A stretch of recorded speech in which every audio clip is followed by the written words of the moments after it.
Gulf కార్మికులకి ప్రత్యేక board ఏర్పాటు చేస్తామని చెప్పేసి రేవంత్ రెడ్డి కూడా చెప్పడం జరిగింది. అంటే నిన్న వారితోటి మాట్లాడుతున్నటువంటి సందర్భాల్లో ఏజెంట్ మోసాలు అరికట్టేందుకే ఈ యొక్క చర్యలు, అంటే ఈ గల్ఫ్ కార్మికులకు సంబంధించిన అంశం మనకు అనేక సందర్భాల్లో చూసాము.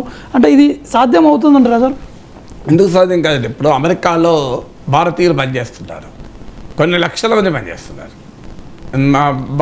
ఇన్ఫర్మేషన్ టెక్నాలజీ రంగంలో. వాళ్ళు ఏమైనా ఇబ్బందులు పడుతున్నారా? ఇలాంటి ఇబ్బందులు ఇప్పుడు గల్ఫ్లో పనిచేసే వాళ్ళు పడే ఇబ్బందులు పడుతున్నారు. అడపాదడపా కొన్ని మోసాలు ఉండొచ్చు, చదువుకోవటానికి వెళ్ళి బోగస్ విద్యా సంస్థలు. ఒక్క అమెరికాకే కాదు, యూకే వెళ్తున్నారు, ఆస్ట్రేలియా వెళ్తున్నారు, కెనడా వెళ్తున్నారు, భారతీయులు చాలా చోటకి వెళ్తున్నారు కదా.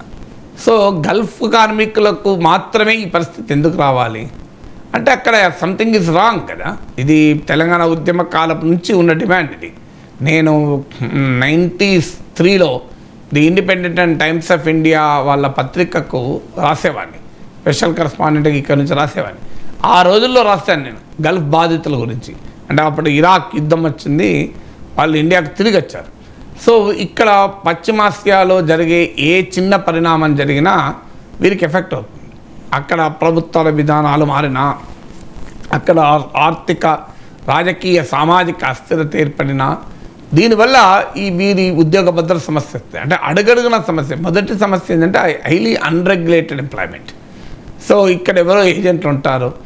నాకు క్లియర్ గుర్తు, మా మామయ్య గతంలో 30 ఏళ్ల క్రితమే ఆయన ఎవడో ఏజెంట్ డబ్బులు కడితే హైదరాబాద్లో ఎయిర్పోర్ట్లో ఎక్కించి ముంబై ఎయిర్పోర్ట్లో దించి వెళ్ళిపోండి అన్నారు. సో ఆ రకమైన మోసాలు కూడా జరుగుతాయి.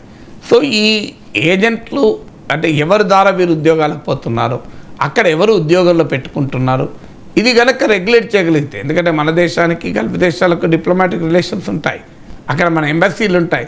సో ఆర్గనైజ్ చేయగలిగితే, ఇన్స్టిట్యూషనలైజ్ చేయగలిగితే ఫస్ట్ రిక్రూట్మెంటే ఇన్ జాబ్స్ అనేది అన్రెగ్యులేటెడ్గా ఉండకూడదు.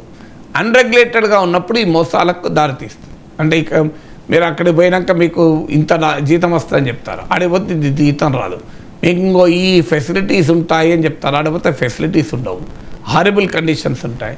సో దీన్ని రెగ్యులేట్ చేయగలగాలి. అంటే ఎంప్లాయ్మెంట్ అనేది కాంట్రాక్చువల్ ఎంప్లాయ్మెంట్గా ఉండి రికగ్నైజ్డ్ ఏజెన్సీస్ మాత్రమే, అంటే ప్రాపర్ చట్టాల లా ఎన్ఫోర్సింగ్ అథారిటీస్ రెగ్యులేషన్కు లోబడి ఉన్న సంస్థలే వీటిని కనుక చేయించగలిగితే, అక్కడికి పోయినాక ఏ ప్రామిస్ చేసైతే ఇక్కడ నుంచి తీసుకెళ్తున్నారో ఆ ప్రామిస్కు తగ్గట్టు అక్కడ ఎంప్లాయ్మెంట్ ఉండాలి, సాలరీ ఉండాలి, లివింగ్ కండిషన్స్ ఉండాలి. దీన్ని చేయడం అనేది అసాధ్యమైన పని కాదు. ఇవాళ అమెరికాలో ఐటీ కంపెనీలో పనిచేస్తున్న వాళ్ళు వెళ్ళి ఇలాంటి ఇబ్బందులు ఏం పడతలేరు కదా. మీరు అందువల్ల ఆ నేచర్ ఆఫ్ ఎంప్లాయ్మెంట్ ఏంటి, క్యారెక్టర్ ఆఫ్ ఎంప్లాయ్మెంట్ ఏంటి, ఇవన్నీ ముందుగానే వెళ్ళేటప్పుడు తెలవాలి, వాటికి స్టిక్ అనే ఉండాలి. దాన్ని ఆ రెగ్యులేట్ చేయగలగాలి. ఆ ఏజెన్సీస్ చట్టం పరిధిలో ఉంటే ఈ సమస్య రాదు. ఇప్పుడు ఏంటంటే ఇవన్నీ అన్రెగ్యులేటెడ్ ఏజెన్సీస్గా ఉన్నాయి, దానివల్ల మోసాలు అవుతున్నారు. తర్వాత అక్కడ సోషల్ సెక్యూరిటీ ఏంటి, ఆడ బేసిక్ సివిల్ రైట్స్ ఏంటి. అన్ఫార్చునేట్లీ మనకు అమెరికా, ఆస్ట్రేలియా, కెనడా, బ్రిటన్ లాంటి పరిస్థితి ఇక్కడ ఉండదు. అమ్మమ్మ డెమోక్రటిక్ కంట్రీస్ ఇష్టం వచ్చినట్టుగా వివరించే ప్రసక్తే లేదు అవి. ఎందుకంటే అక్కడ చట్టాలు ఉన్నాయి, రూల్ ఆఫ్ లా ఉంది, ప్రజాస్వామిక ప్రభుత్వాలు ఉంటాయి, బలమైన పౌర సమాజాలు ఉంటాయి. అందువల్ల నీకు అమెరికాలోనూ ఆస్ట్రేలియాలోనూ ఇష్టం వచ్చినట్టు జరగటానికి స్కోప్ ఉండదు.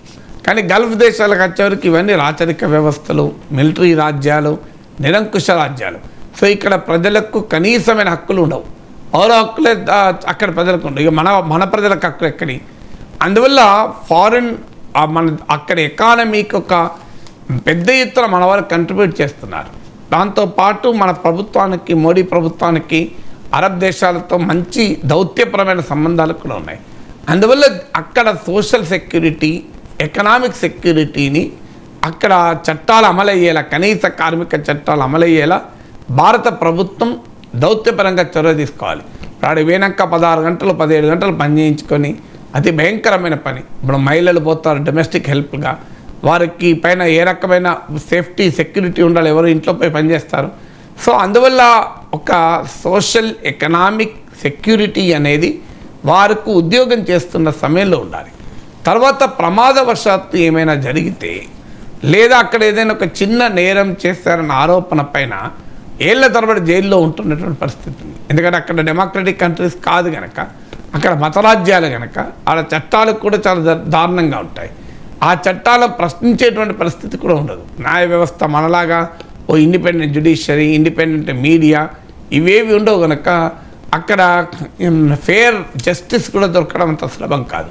అందువల్ల అవసరమైతే రెండు దేశాల మధ్య ఒప్పందాలు చేసుకునైనా మన ప్రజలు అక్కడ ఏదో ఒక చిన్న నేరానికి పాల్పడ్డారన్న ఆరోపణ పైనో అనుమానం పైనో ఏళ్ల తరబడి జైల్లో మగ్గకుండా ఉండేటువంటి పరిస్థితి చూడాలి. అలాగే చివరకు చనిపోయిన తర్వాత శవాలు తీసుకురావడానికి కూడా చాలా ఛాలెంజింగ్గా ఉన్నాయి. సో దాన్ని చూడగలగాలి. అక్కడ కనీస వేతనాలు లేకుండా పనిచేస్తున్న, కనీసమైన కార్మిక ప్రమాణాలు లేకుండా పనిచేస్తున్న సందర్భాలు కూడా ఉన్నాయి. సో వీటన్నిటిని రెగ్యులేట్ చేయడం అనేది అసాధ్యమేం కాదు. సో దిస్ ఈజ్ ఎందుకంటే ఆ గల్ఫ్లో పనిచేస్తున్న వారు పంపే డాలర్లు ఇండియన్ ఎకానమీకి కీలక కంట్రిబ్యూషన్ ఫారిన్ రెమిటెన్సెస్.